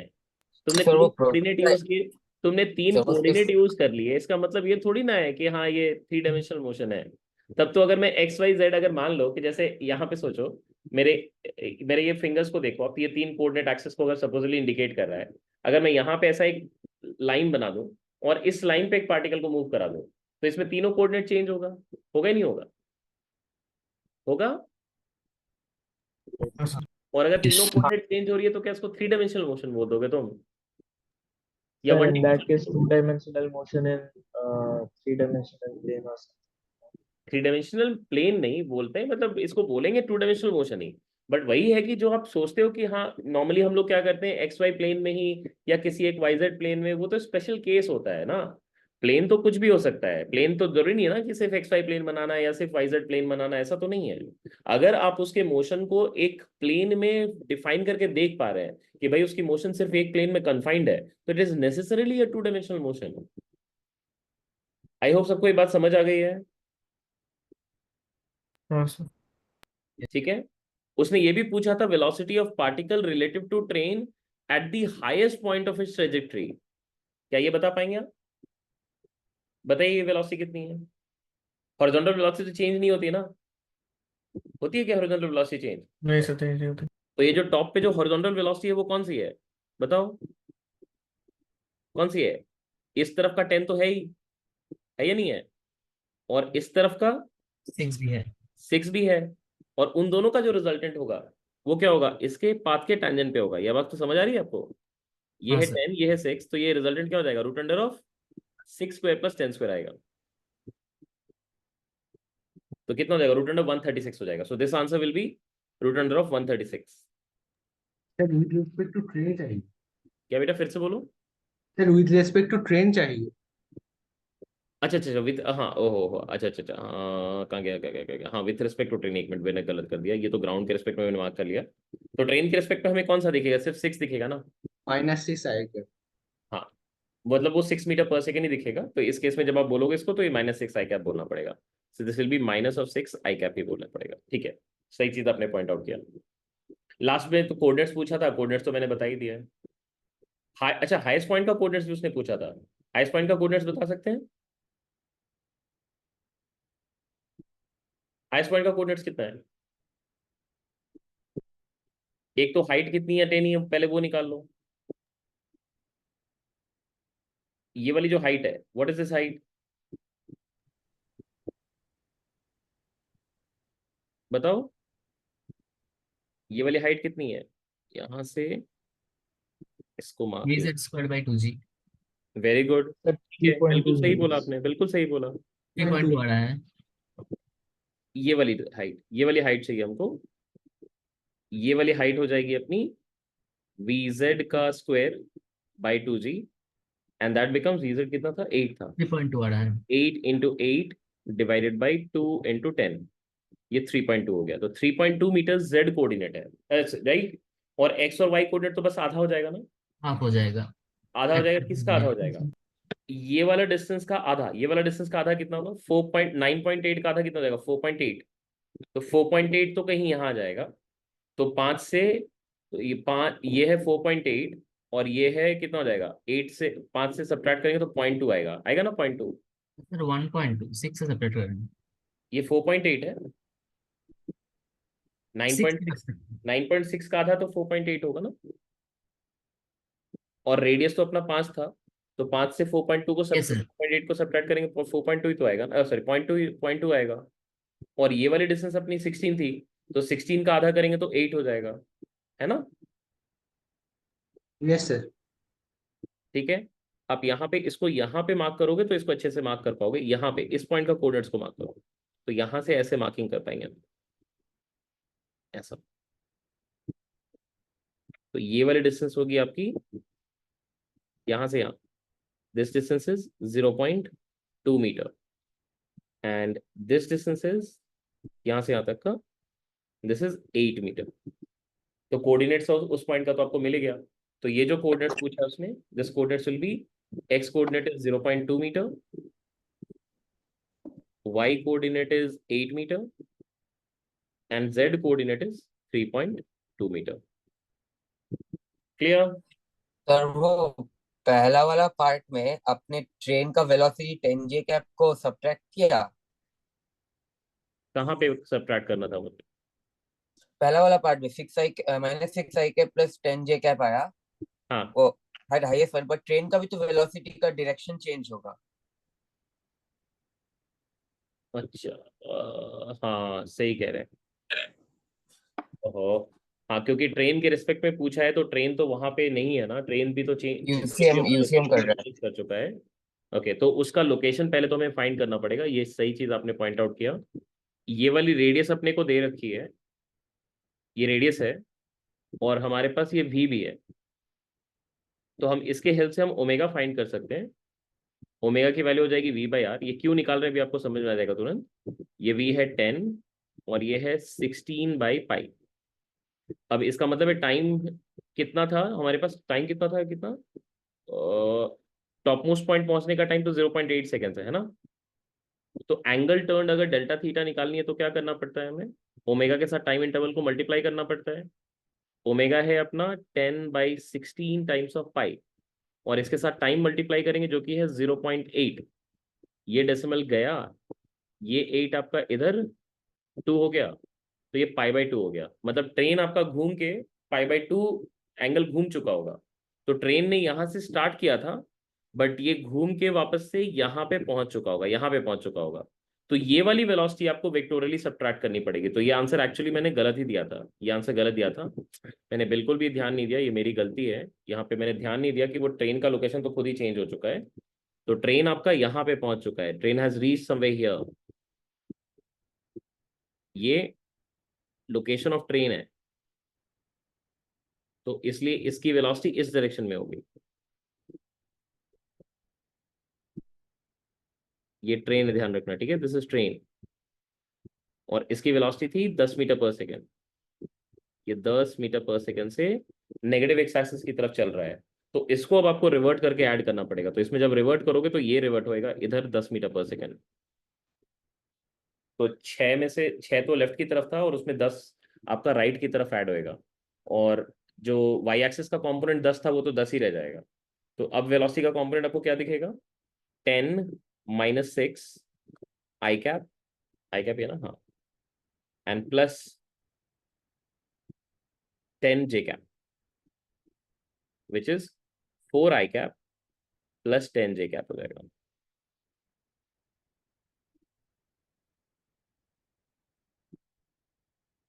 क्लियर है, सबको समझ आ गई? ये अच्छी चीज उसने पॉइंट आउट किया, क्योंकि ये तो मेरे से ही ब्लंडर हो जा रहा था।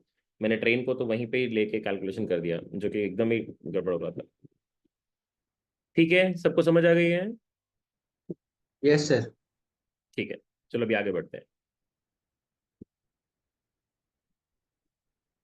चलो इस क्वेश्चन को आप एक बार ट्राई करो, देखो आ रहा है कि नहीं आपसे। ये सिंपल सा क्वेश्चन है, ये कर पाएंगे आप, मेजोरिटी लोग कर पाएंगे, जो लोग पढ़ाई कर रहे हैं वो तो कर पाएंगे, डुएबल है।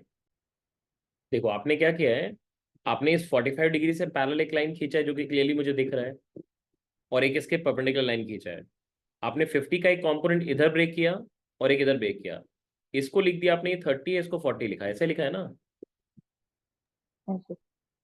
बट तुम ये सोचो कि ये वाली एंगल क्या 53 है, ये तो 53 - 45 है ना। हाँ सर। तो 50 cos ऑफ 50 माने 50 cos ऑफ 53 - 45 करना पड़ेगा। ये समझ आ रही है तुम्हें? तो ये 30 कहाँ से आएगा, ये तो 30 नहीं आएगा। हाँ सर, वो गलती की। वही मैं बोल रहा था, आप सोच सही रहे थे, बट एग्जीक्यूशन तो आपने बहुत ही गड़बड़ किया, कंपोनेंट ही लेने में गड़बड़ कर दिया।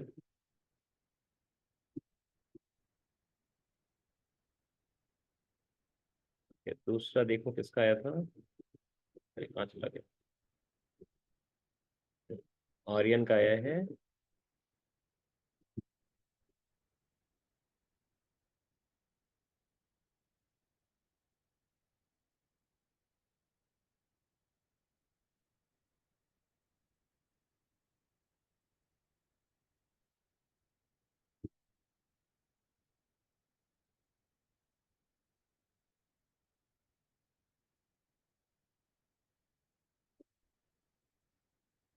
आर्यन आपने ये क्या लिखा है, 40x = -900, ये मुझे समझ नहीं आया क्या लिखा है आपने ये। सर वो डॉट प्रोडक्ट ले लिया। अच्छा डॉट प्रोडक्ट किया आपने, अच्छा अच्छा अच्छा, ये दोनों वेलोसिटीज का बेसिकली आपने डॉट प्रोडक्ट किया और इक्वल टू 0 किया, ठीक है। तो 30 × 30 900 हो गया, एंड देन 40x हो गया। इससे आपको x की वैल्यू मिली जो कि आपका y कॉम्पोनेंट ऑफ वेलोसिटी है। फिर आपने क्या किया, 45/20 = GT0 कर दिया, ये गड़बड़ कर दिया फिर से। फाइनल वेलोसिटी GT0 है, अच्छा नहीं नहीं, अच्छा अच्छा, आपने सिर्फ y डायरेक्शन में निकाला है ना। अच्छा अच्छा, हाँ आपने तो 2 सेकंड वहां से T0 लिया है, क्योंकि 4 के बाद फिर आपने वो दिखाया है T0 है। तो 45/20 क्यों करेंगे, अच्छा 45/2 तो है वो कंपोनेंट, तो 45/2 × 10, अच्छा /10, GT0, तो G को डिवाइड कर दिया तो T0 की वैल्यू आपको 2.25 मिली।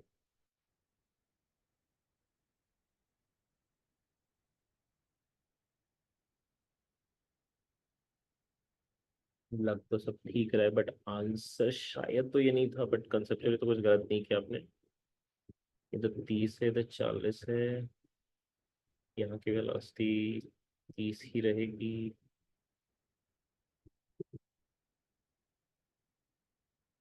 हो आपने गलत किया कंसेप्चुअली। देखो आर्यन, आपने बहुत ही मेजर मिस्टेक किया। आपने क्या किया है, आपने इस वेलोसिटी को इस वेलोसिटी के साथ परपेंडिकुलर ले लिया। ऐसा कहाँ दिया हुआ है? ऐसा कहाँ दिया हुआ है? क्या इनिशियल प्रोजेक्शन मेरा 45 डिग्री पे था क्या? नहीं सर, वही पे गलती है। तो वो तो कंसेप्चुअली गड़बड़ कर दिया आपने।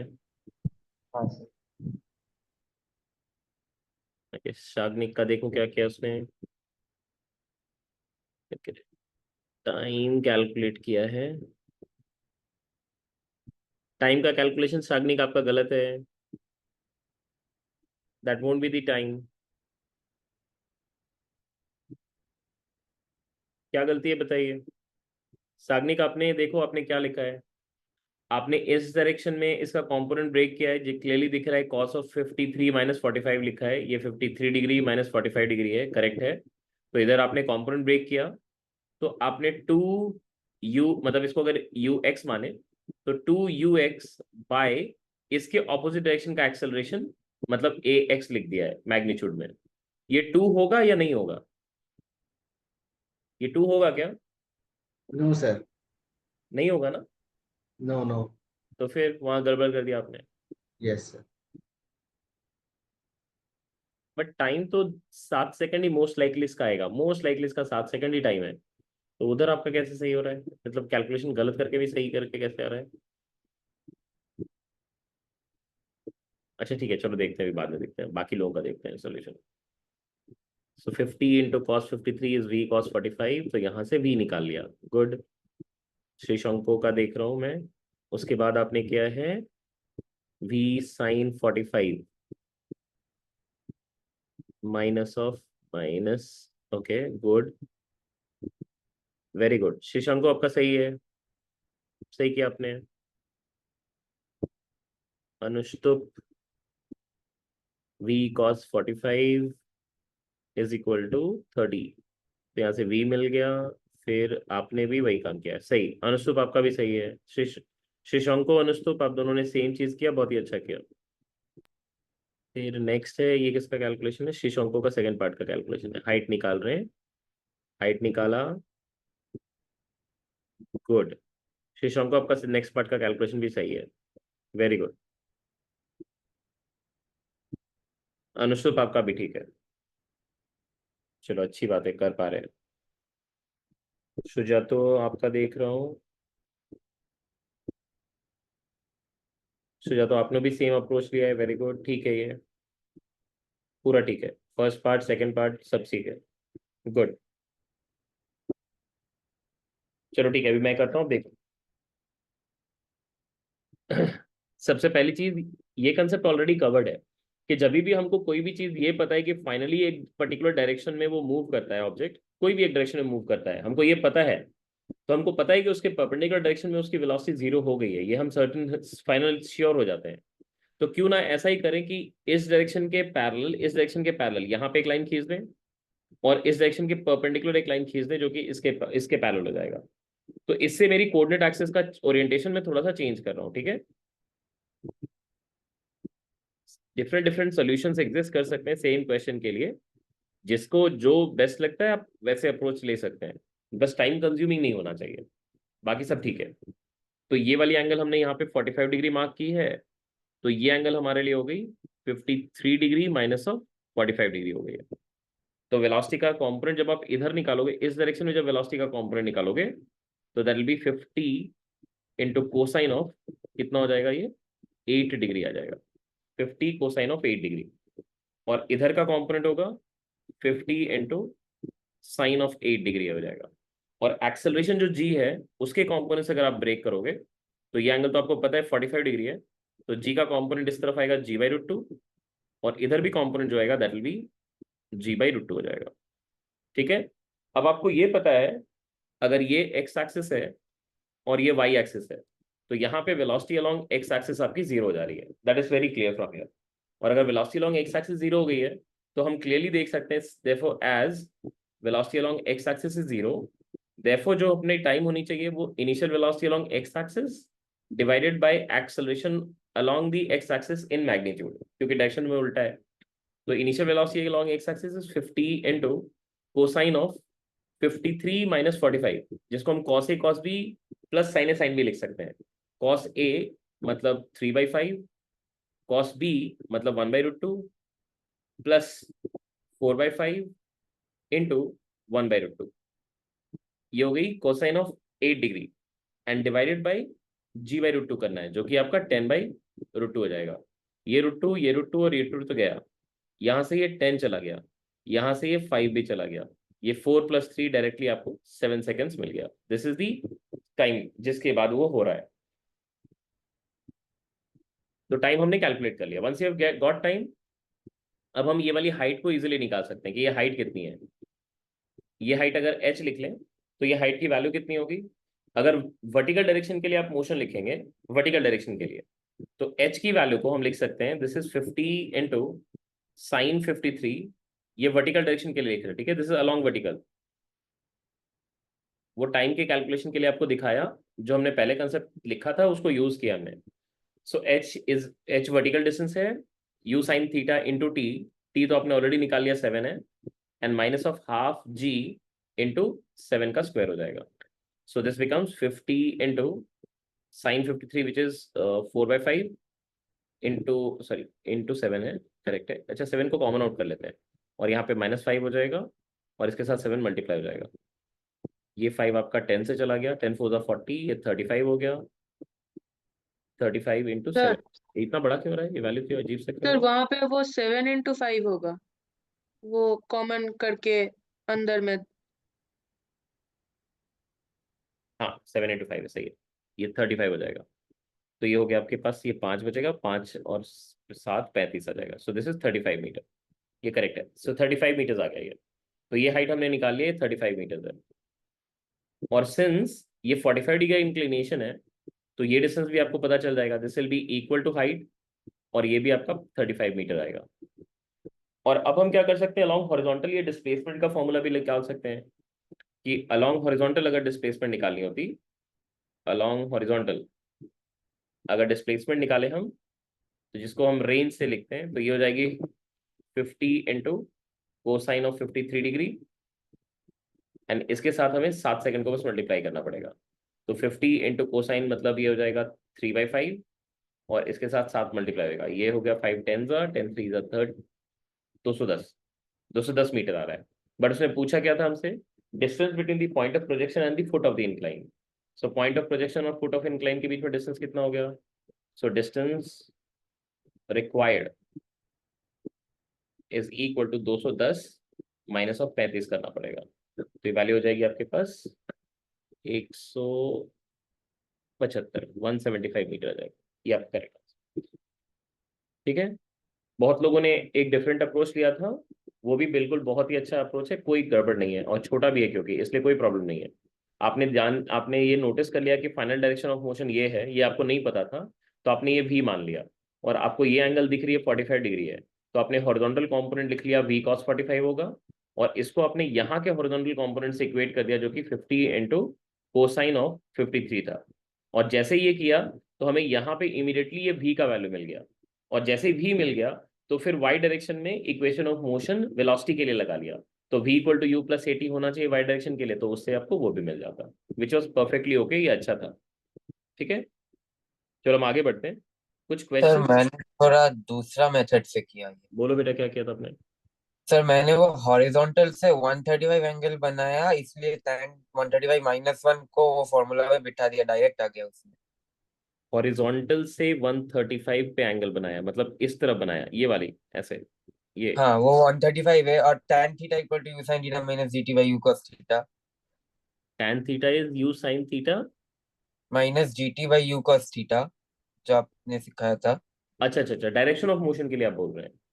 हाँ, और हाँ, वहीं से डायरेक्ट आ गया, एक फॉर्मूला में बिठा के। डायरेक्शन ऑफ मोशन के लिए आप कर सकते थे, हाँ वो कर सकते थे। क्योंकि डायरेक्शन ऑफ मोशन के लिए, हाँ, क्योंकि ये डायरेक्शन है, आपको 135 नहीं करके, आपको 135 एक्चुअली इसमें नहीं करना था, आपको -45 करना था। ये आपको पता चल रहा है? क्योंकि हम एंगल किधर से मेजर करते हैं, जब हम वो वाले केसेस को करते हैं, जैसे एक्स एक्सिस इधर चूज किया जाता है और वाई एक्सिस इधर चूज किया जाता है, तो हम ऐसे फेंकते हैं, तो फिर बोलते हैं भाई ये वेलोसिटी का डायरेक्शन है, तो ये एंगल अगर अल्फा है तो इधर वी एक्स है, इधर वी वाई है, करते हैं ना? तो ये एंगल किधर मेजर करते हैं? पॉजिटिव एक्स एक्सिस से एंटी क्लॉकवाइज में, राइट? है ना?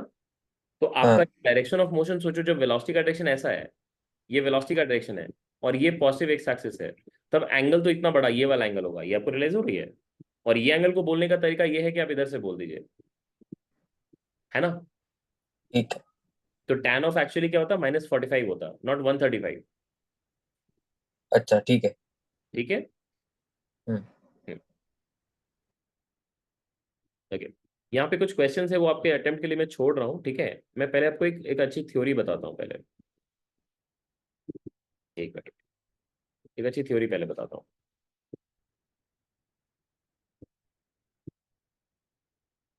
आपको ये तो पता है ना कि अगर हमको ग्राउंड टू ग्राउंड प्रोजेक्टाइल की बात करते हैं और उसके लिए अगर मैक्सिमम रेंज निकालनी होती है, तो हम क्या करते हैं?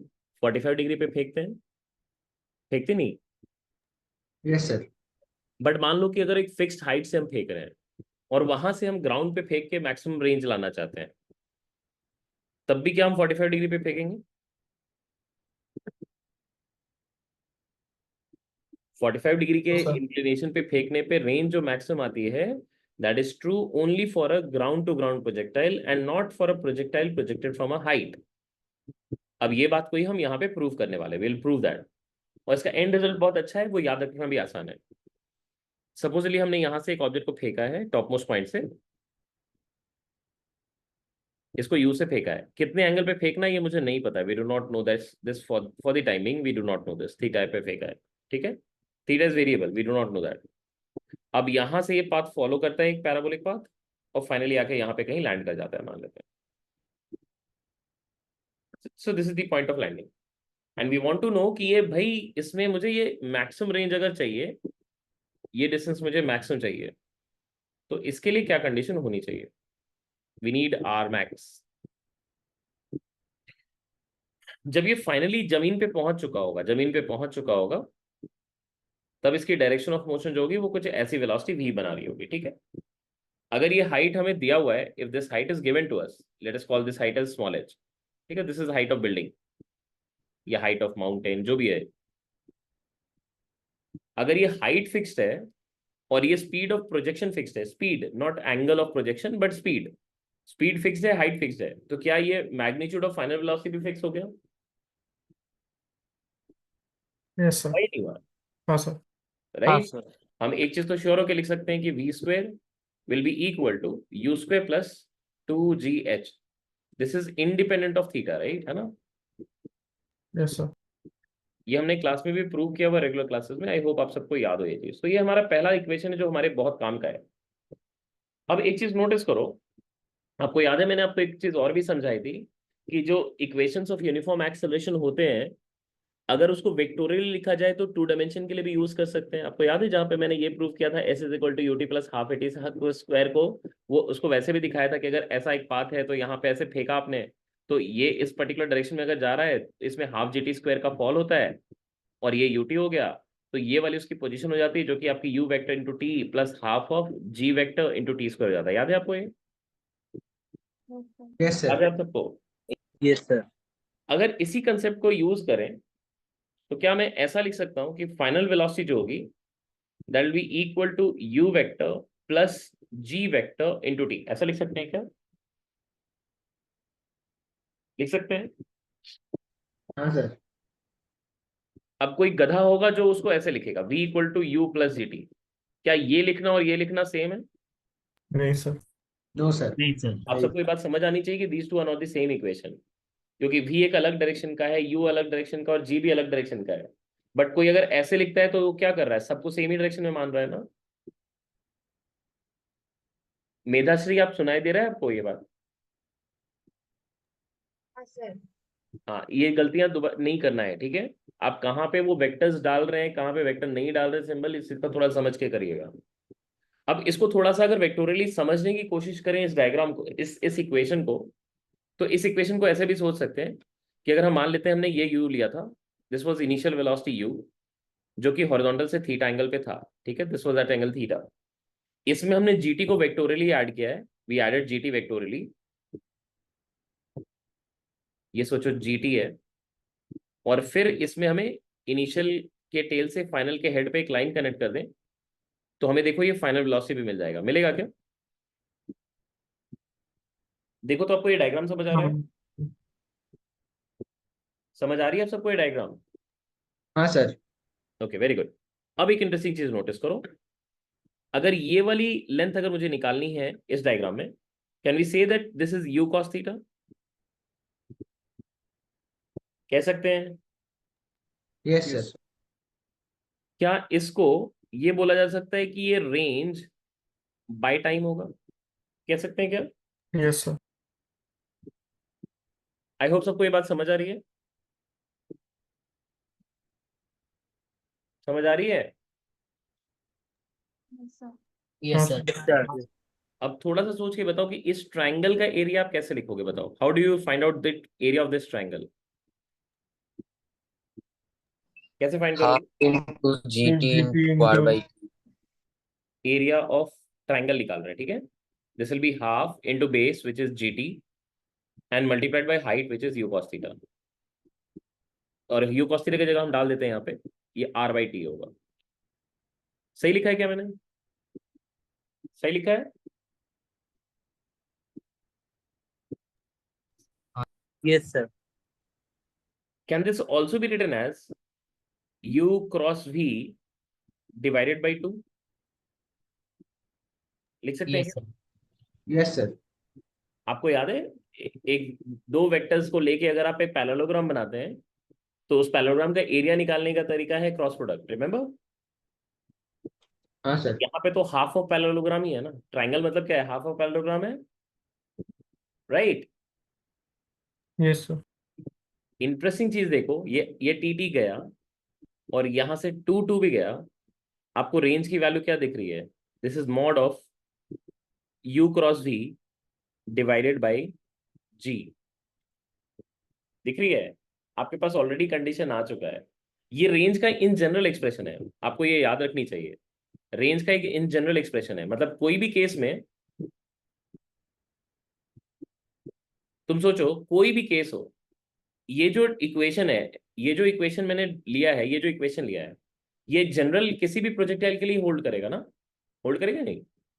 हाँ सर।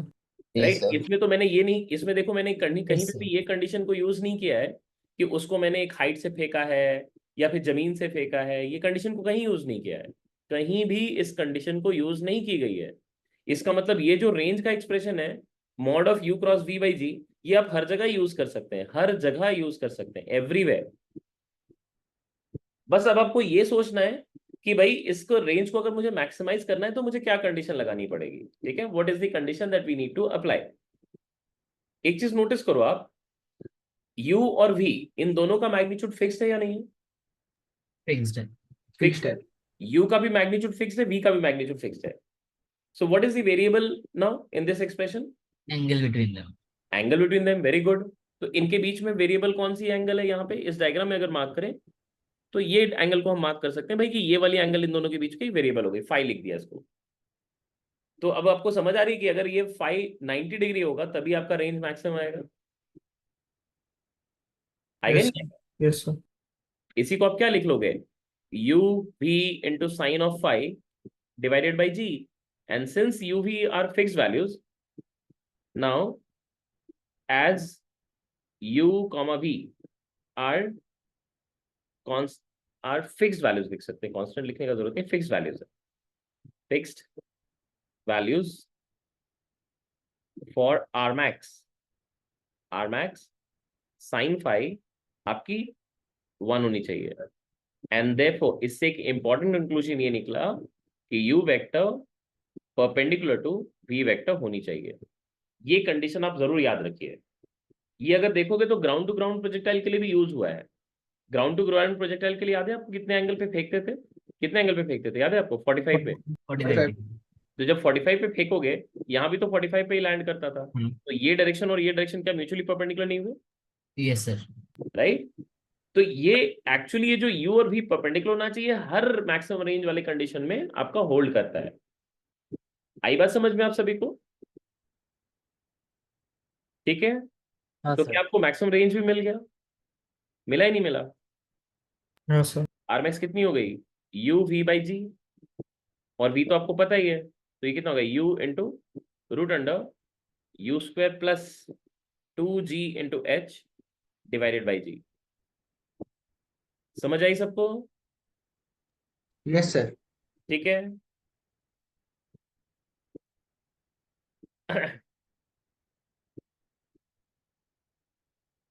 तो ये मैक्सिमम रेंज हमारा मिल चुका है, इस चीज को ध्यान रखिएगा, ठीक है, कि मैक्सिमम रेंज हम कब ऑब्टेन कर सकते हैं, और इसे कितना एंगल पे फेंकना है क्या वो भी बताया जा सकता है क्या?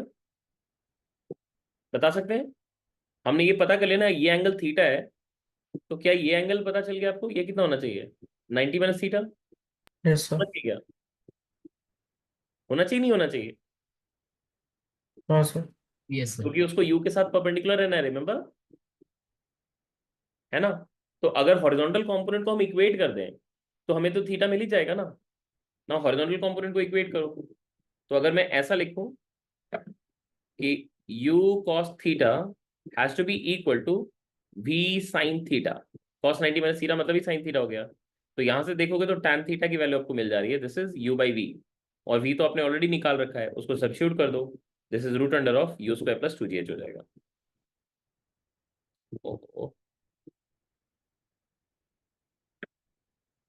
u square plus 2g into h, ठीक है।